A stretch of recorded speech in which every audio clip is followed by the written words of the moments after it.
Okay, I'm going to preface this video by letting you know this is what I do. This is what I do personally. This is what I do in my capacity as somebody operating a motor vehicle with a dog in it that exhibits reactivity toward a stimulus or stimuli outside of the vehicle. I am not instructing you to do it, but this is what I do. Okay, so that being said, let's move forward. Probably what I'm discussing most apropos is going to be dogs, when the dog serves as the trigger, when your dog sees dogs outside of the vehicle.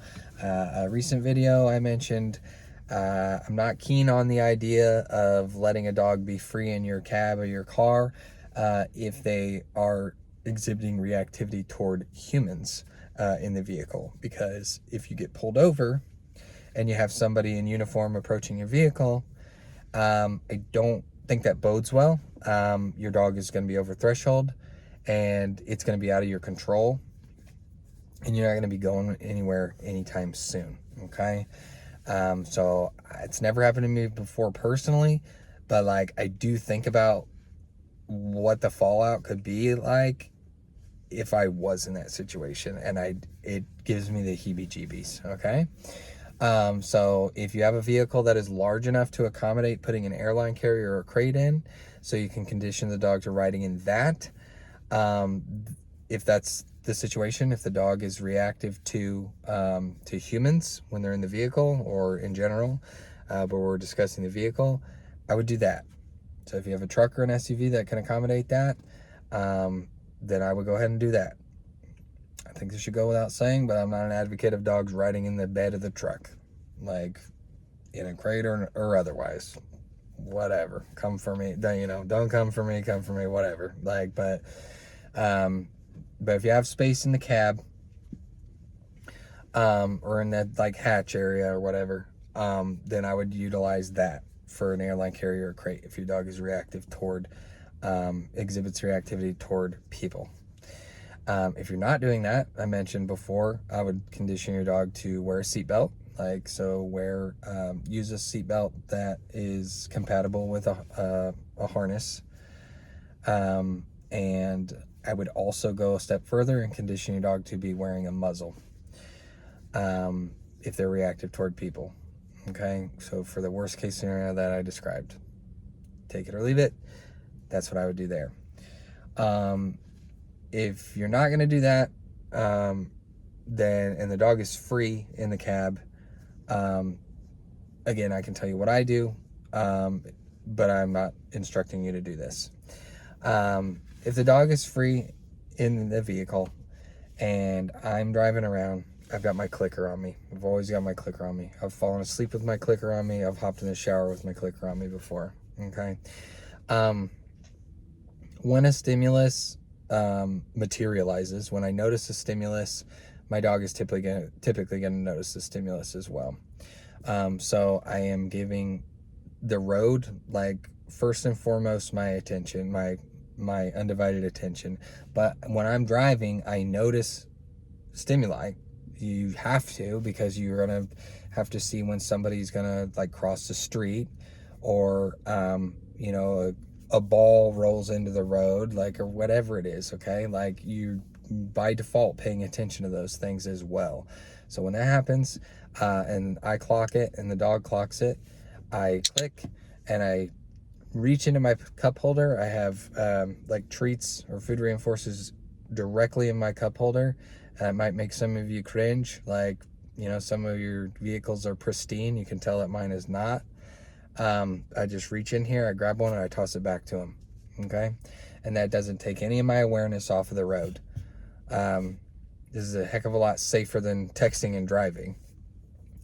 Yeah, like an astronomical amount of people out here texting and driving on the road. So this is a heck of a lot safer than texting and driving. So I click, and then I just grab a treat and I toss it back there. If they're in my passenger seat, which, sometimes they are, most of the time they're not, I click, grab a food reinforcer. I either just deliver it to them or put it on their seat.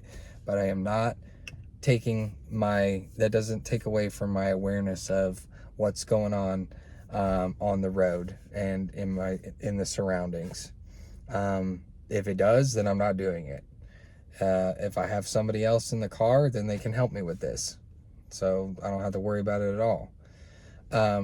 But if your dog is exhibiting reactivity in the vehicle toward stimuli, then you either need to manage that situation and put them in an airline carrier or a crate, or you can give them something with some longevity in the back seat, like a bully stick or a Kong or whatever, food puzzle, whatever it may be, while they work on that, so you can, like, they don't have to be up and alert and scanning and looking for stimuli outside of the vehicle.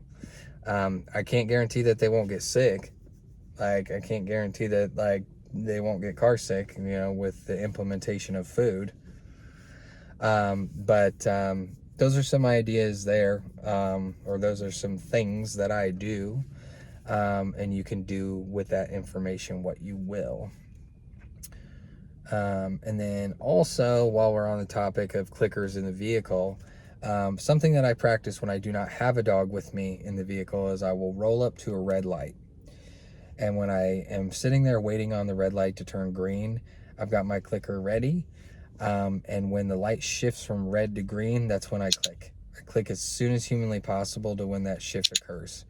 And that helps me practice my timing. If I'm going to be utilizing a clicker, if you're the kind of person that's utilizing a clicker, because it helps with the immediacy and the specificity of marking a behavior and indicating that a behavior is correct, or when something happens around your dog, like, once again, a stimulus emerges around the corner, like, as soon as they spot it, like, you're indicating to them, like, that treat is forthcoming, food reinforcer is forthcoming. So the red light is basically the absence of, like, a desired behavior, and then the green is when it happens, or the green is when something like an opportunity is presented to the dog to do an undesirable behavior, and they haven't done it ... yet. And they're doing something that's good, they're doing something that is desired, they're doing something you can live with, or they're refraining from doing the undesired behavior. Okay, so that's completely safe to do. When you roll up to a red light, you can just wait until it turns.